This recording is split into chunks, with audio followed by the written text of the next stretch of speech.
Hello नमस्कार, मैं दीपक प्रसाद और आप देख रहे हैं मेरा यूट्यूब चैनल दीपक प्रसाद। तो आज मैं आप लोगों के लिए कक्षा 9th सीजी बोर्ड के पाठ गणित के इतिहास से सूत्र ऊर्ध्व त्रिज्यव्याम विधि से गुणा करना लेकर आया हूँ।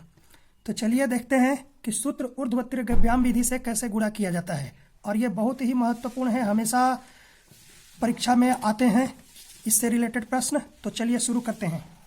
तो देखिए यहाँ पास सूत्र प्रश्न इस प्रकार से आएगा कि सूत्र ऊर्ध्व त्रिज्यव्याम विधि से गुणा कीजिए या सूत्र ऊर्ध्व त्रिज्यव्याम विधि से हल कीजिए। तो यहाँ पास चलिए पहला प्रश्न मैं लिया हूँ। मैं यहाँ पास आपको दो प्रश्न बताऊंगा, एक 2 अंक का बताऊंगा और दूसरा 3 अंक का बताऊंगा। तो यहाँ पास देखिए मैं पहला प्रश्न लिया हूँ, 23 गुणे 32 को सूत्र ऊर्ध्व त्रिज्यव्याम विधि से गुणा कीजिए। 23 गुणे 32 को सूत्र ऊर्ध्व त्रिज्यव्याम विधि से गुणा कीजिए। तो सबसे पहले यहाँ देख लेते हैं हल। अब यहाँ पर देखते हैं कि किस प्रकार से ऊर्ध्व त्रिज्यव्याम विधि से गुणा किया जाता है।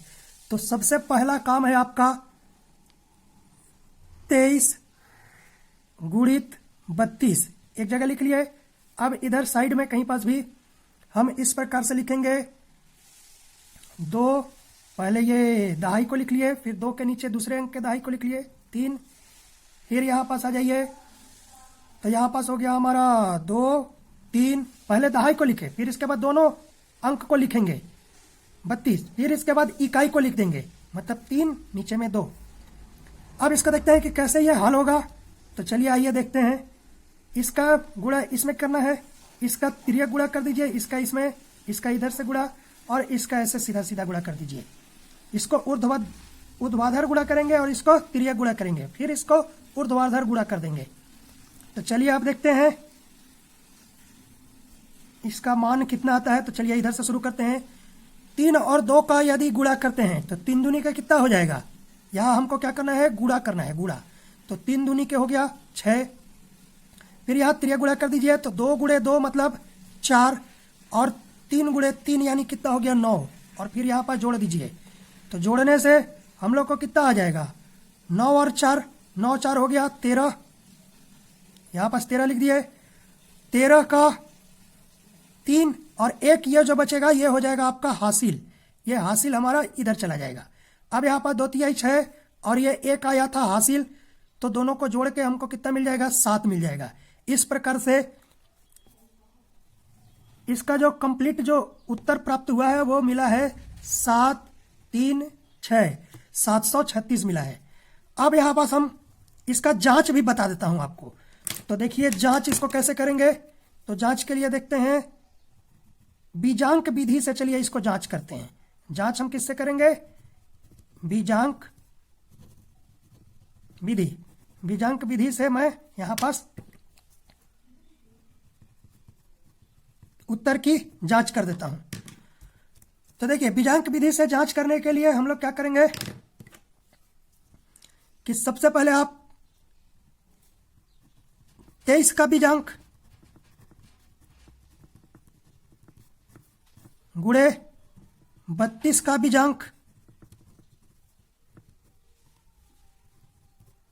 32 का बीजांक निकालेंगे। तो 23 का बीजांक 2 धन 3 यानी हो गया 5, और फिर इधर आ जाइए तो गुणा में हो जाएगा 32 का बीजांक मतलब 3 धन 2 यानी ये भी हो गया 5। फिर दोनों को गुणा कर देंगे तो 5 गुणे 5 यानी कितना हो गया 25 हो गया।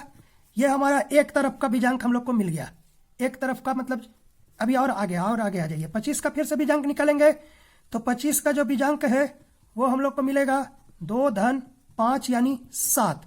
तो एक तरफ का हमारा बीजांक मिल गया है, इस साइड का हमारा बीजांक मिल गया है आपका 7 के बराबर। अब इसके बाद हम उत्तर का बीजांक देखेंगे, अगर वो भी 7 के बराबर आया है तो हमारा उत्तर सही है।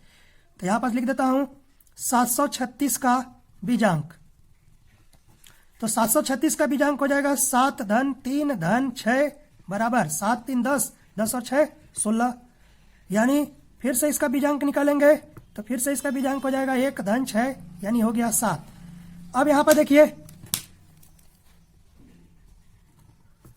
प्रश्न का बीजांक भी 7 आया और उत्तर के बीजांक भी 7 आ गया, इसलिए हमारा उत्तर क्या हो गया, सही हो गया। अगर दोनों का बीजांक अगर बराबर आया है तो हमारा उत्तर सही है। अब हम और आगे देखते हैं। अब एक जांच, अब इसी प्रकार से आगे आप उत्तर का अपना जांच कर सकते हैं। तो मैं अगले प्रश्न को जो ले रहा हूं उसको मैं उत्तर का जांच इसमें वीडियो में नहीं बताऊंगा, बल्कि आपको खुद से करना है। और आप कमेंट बॉक्स में फिर बताइएगा कि आपका उत्तर सही आया है कि नहीं आया है। तो चलिए अब आगे देखते हैं। और ये जो मटेरियल अभी जो तैयार हो रहा है ये कंप्लीट रूप से आपको cgschool.in में आपको कंप्लीट रूप से उपलब्ध करा दिया जाएगा। अब चलिए एक और प्रश्न है, यहां पर देख लीजिए। 3 अंक का है। 123 गुणे 321 को सूत्र ऊर्ध्वतीर्घ व्याम विधि से गुणा कीजिए। तो चलिए इसको गुणा करते हैं। हल 123 गुणे 321 बराबर, ये हम लोग को निकालना है। तो इसको गुणा करने के लिए आपको क्या करना है कि जिस प्रकार से सबसे पहले इकाई अंक को लेंगे, फिर इसके बाद सबसे पहले दहाई को लिखेंगे, फिर इसके बाद दो अंक को लेंगे, मतलब 2 अंक में आपका आ जाएगा सैकड़ा। सबसे पहले ये सैकड़ा को लिखेंगे, ये सबसे लास्ट तरफ का।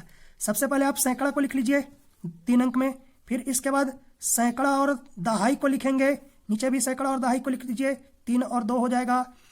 इसके बाद सैकड़ा और दहाई को लिखने के बाद फिर तीनों अंक को लिखिए, मतलब 1 2 3 3 2 1। इसके बाद फिर तीनों अंक को लिखने के बाद फिर दहाई और इकाई को लिखेंगे, यानी 2 3 2 1। इसके बाद फिर इकाई को लिख दीजिए, तो 3 और यहाँ हो गया 1। इसको और अगर साधारण भाषा में अगर इसको समझना पड़े तो साधारण भाषा में इसको ऐसे समझिएगा। अभी मैं इसको बता रहा हूँ कैसे समझिएगा। तो ये देखिए, साधारण भाषा में यदि समझना है तो सबसे पहले क्या करेंगे कि हम लोग इस तरफ के, इस साइड के, सबसे पहले हम इस तरफ के दोनों को लिखेंगे, दोनों अंकों के इस तरफ वाले अंक को लिखेंगे, फिर इधर के 2 अंकों को लिखेंगे, फिर तीनों अंकों को लिखेंगे, फिर इसके बाद इधर के 1 अंक छोड़ देंगे तो 2 अंक को लिखेंगे, फिर इधर से 2 अंक को छोड़ के तीसरे अंक को लिखेंगे। ये ज्यादा आसान है। अब इसको भी गुणा कर दीजिए वैसे ही जैसे हम लोग 2 अंकों वाले में किए थे। तिर्यक गुणा, किनारे किनारे तिर्यक गुणा और बीच में ऊर्ध्वाधर गुणा। यहाँ पास तिर्यक गुणा हो जाएगा, यहाँ पास ऊर्ध्वाधर गुणा हो जाएगा। तो 3 एकम 3, 3 एकम 3, 2 एकम 2, ये 1 है, 2 एकम 2 और ये हो जाएगा 2 तिहाई 6। फिर आगे आ जाइए, तो आगे आने से यहाँ पास हो जाएगा 1 एकम 1, 2 दूनी के 4, 3 तिहाई 9। फिर यहाँ हो जाएगा 1 दूनी के 2, 3 दूनी के 6। फिर यहाँ पास ऊर्ध्वाधर गुणा कर देंगे तो 3 एकम 3। अब यहाँ देख लेते हैं, जिसमें हासिल होगा वो आगे जाएगा। तो यहाँ पास आगे आ जाइए, यहाँ पास हो गया आपका कितना हो गया, ये हो गया 6 2 8, यहाँ हासिल नहीं मिला। यहाँ हो जाएगा 9 1 10 4 14, 14 का यहाँ 4 लिखाएगा, 14 का 4, एक यहाँ से हासिल जाएगा, एक आपका इधर जाएगा हासिल, यहाँ पर जाएगा, ये हो जाएगा 6 2 8 और एक ये वाली एक आया है, ये एक का हासिल आया है यहाँ से, तो ये हो गया 9 8 और 1 हासिल होके कितना हो गया, हमको 9 मिल गया, 9 मिल गया। अब यहाँ पास हासिल नहीं है, यहाँ 3 ही है, तो इसका कंप्लीट उत्तर हो गया 3 9 4 8 3। ये हो गया इसका उत्तर 3 9 4 8 3। ये हो गया इसका कंप्लीट उत्तर। इसी प्रकार से हम उत्तर का जांच भी कर सकते हैं बीजांक विधि से। सबसे पहले इसके बीजांक निकालेंगे, फिर इसके बीजांक निकालेंगे, दोनों को गुणा कर देंगे, उनका बीजांक निकाल देंगे, और फिर ये इसका बीजांक निकाल देंगे, और फिर सभी को बराबर कर देंगे। बराबर आएगा मतलब उत्तर सही है, और नहीं आया तो उत्तर हमारा गलत है। अब ये मैं कुछ प्रश्नों को होमवर्क के रूप में दे दिया हूँ, तो इसको बनाइए। और इसको ये दिया हूँ 4 प्रश्न, 2 प्रश्न हैं 2 अंक वाले गुणा के 2 प्रश्न हैं, और 2 प्रश्न हैं आपके 3 अंक वाले। तो इनको बनाइए और उत्तर को कमेंट बॉक्स में दीजिए। अगर उत्तर आपको चेक करवाना है कि सही है कि गलत है, तो आप cgschool.in में अपने उत्तर को अपलोड कर सकते हैं। इसके लिए आपको विद्यार्थी पंजीयन वहाँ करना पड़ेगा। धन्यवाद।